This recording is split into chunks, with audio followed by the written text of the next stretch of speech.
Is dating dead? Why does it seem so hard today? Why does it seem like every couple gets broken up, like women cheat all the time? Why does it look like women have impossible standards? And most of all, is it even worth it anymore? After a series of videos about approaching women, texting, handling your anxiety, etc., let's take some distance and talk about the state of the dating market today. In this video, I will summarize the situation in 2024.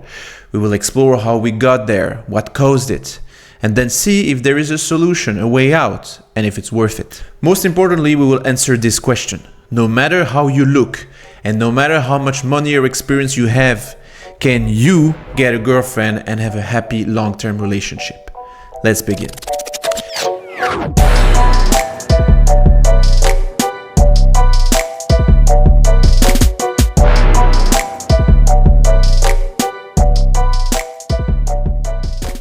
I know that you're thinking, of course, he will say that it's worth it. He's a dating coach. Well, it's true that a lot of young men today are giving up on finding a girlfriend. It's still a minority. Most men still want to date. And that means that I have plenty of work, too much that I could ever run out of, actually. And if one day there is so little men interested in women that I can't work anymore, well, I believe we will have a much bigger issue there. Anyways, I will try my best to present a rational argument that you can verify by yourself. So don't take my words for it. Just check what I say yourself and you will end on the same conclusions, I hope. Nevertheless, I get that my word may seem biased. And yes, it is biased, because I know that finding a great girl is 100% possible for the vast majority of men. Why? Well, first of all, because of counterexamples. I myself am in the best relationship I know, like literally. I don't know couples that are as happy as we are, both me and my girlfriend. That doesn't mean that they don't exist, of course, but that I just don't know them personally. Actually, I just know a couple of people that have been together since like 20 years ago. They met in school and they still look as happy as in the beginning. And you also know people like that, I'm sure of it. The question is not really if it's possible, but how widespread it is. And if it's common, how come we don't see that?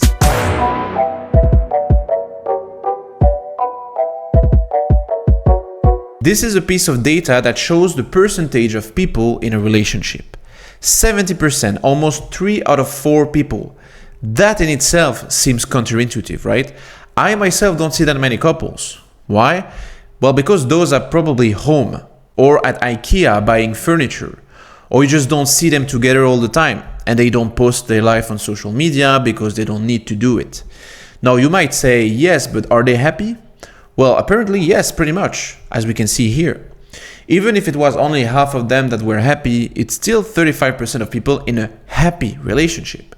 So 35%, imagine trying to meet and date 3 girls. Statistically, one of those 3 will make you happy. So I could stop that video right there and say, look, there are plenty of people in a happy relationship, so you should be able to do it too. But I know that you will not be satisfied with it. Yes, because this data is from 2019 through, and unfortunately I didn't find more recent ones. So what we can do is to assume how things have changed since then. What happened between 2019 and now? Well, lockdowns. So let's reflect on how those might have affected everything.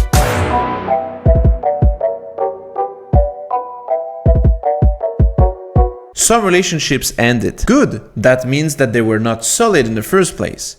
And that means more single women for you. What else? People started staying home more, so they use social media and dating apps more. What's the problem with that? Well, I'm sure you heard about hypergamy, that women always want the best option for them, which is somewhat true, depends on the woman, the context, and what she values more. So we could assume that the more they use dating apps, the more they sensed they deserved more and so increased their standards. So lockdowns meant more standards, that meant unsatisfied women and frustrated men. Seems correct so far. Here's the problem though. Today, 300 million people use those apps. That's 4% of the world population.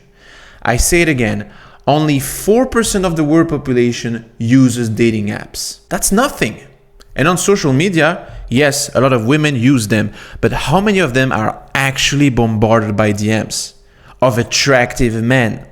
Not that much. Influencers of 5,000 followers, for example, are the exception, not the norm.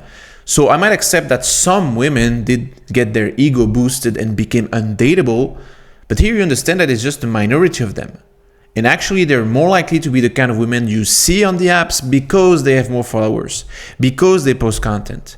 The algorithm shows you these girls who have such high standards. So now you see how your phone is accidentally reinforcing this idea that women today are hypergamous to that point, delusional, etc. Well, actually, most people are in happy relationships and 15% of them are not even looking. So you have 15% of them actively looking and 4% only on the apps. Let's talk about those apps, by the way. All studies on dating apps showing how picky women are, for example, how little matches men get, is what people use to analyze women in general. But it's not how women act, it's how they act on the app, on a very artificial environment, where we can only see a snapshot of yourself without your charisma, your humor, your lifestyle, etc. In fact, because I work on men's dating profiles a lot, most of you guys suck at presenting yourself in an attractive way online. So basing your view of women's pickiness on dating app studies is biased. It's not the real world. At least you can't trust them to give you an objective representation of women. So does that mean that everything is the same? There's no difference now than it was before? Well, yes, there is. As I mentioned, some women do get too much validation from social media. But the biggest factor that explains why men struggle today is the following. Listen up.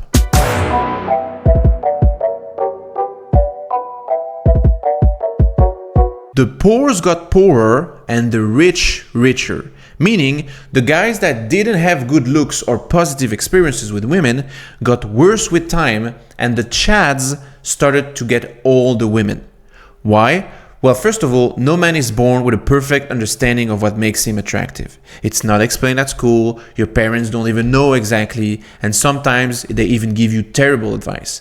Because of that, the unlucky men get confused and frustrated by their first experiences, and so will make more and more mistakes with women. To understand what I mean, you have to understand what makes a man attractive. So I have already detailed that in this video, but to summarize it for you, it's not being nice or romantic, it's competence. And competence comes from life experience.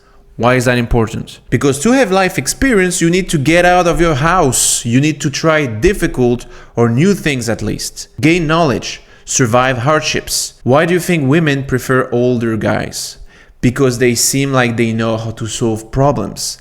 And that makes the women feel safe. Also, they have more experience with sex, they have a better sense of humor, they know stuff. But how does that explain why dating is harder? Because of technology, which has been amplified by the lockdowns. Let me explain. Men have become lazy. They started become addicted to porn, therefore they stopped going out, improving their skills with women and with people in general. Before, at least, you would have to go out and try something to see some naked women. Men would get bored at home, so they would go out and try to chat some people and find a girl sometimes. But now you have video games, you have AI porn, so your motivation is low. Still confused? Let me put it together for you.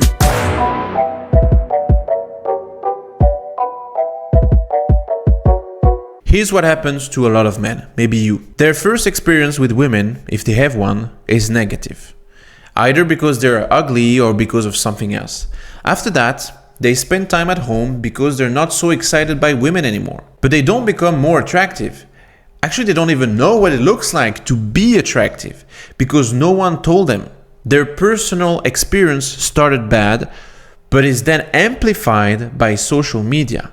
Their algorithm is feeding them depressing content made by guys that make money out of them, that sell you mewing or get rich quick schemes. They check out TikTok and Instagram and they see a lot of women that are not really girlfriend material, again because of that algorithm. Then they feel lonely and they go on dating apps. But they see the worst kind of women that are on the app because obviously no one wants them, and the good women never match them because, of course, they're not attractive. As I said earlier, they don't know how to create a good profile because they don't understand what makes a good profile, what makes a man attractive. Then, because they don't see happy couples, they conclude that dating is horrible for everyone.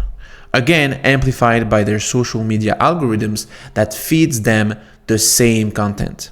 They don't understand that healthy couples don't post their life so much. And finally, they don't see much women in real life. Or they don't talk to them. Or they label them with a red flag because, oh, she goes into a club. All they look for is confirmation that looking for a woman is worthless, so they can go back, off at home while feeling less guilty to not take action. Meanwhile, I have talked to some gorgeous and admirable women that want a man that is able to understand them. They struggle to find someone. So what do they end up doing? They go out with jerks that at least have some confidence in their skills to handle life. But they end up being hurt, of course. So here is what you really need to understand now. If you are a good guy and you start to learn how to become attractive, you will become a gem.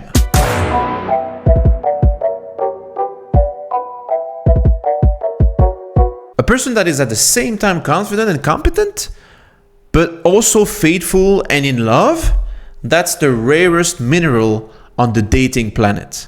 And I can guarantee you that no matter how much more handsome or rich she can find, she will never cheat on you because she will be afraid to lose you. Today, in 2024, dating for men is actually easier because most guys are trapped into their algorithm thinking dating is dead. But not you, my friend. You have found this video and now you are aware that your competition is cheating chads or depressed simps. So do me a favor now after this video.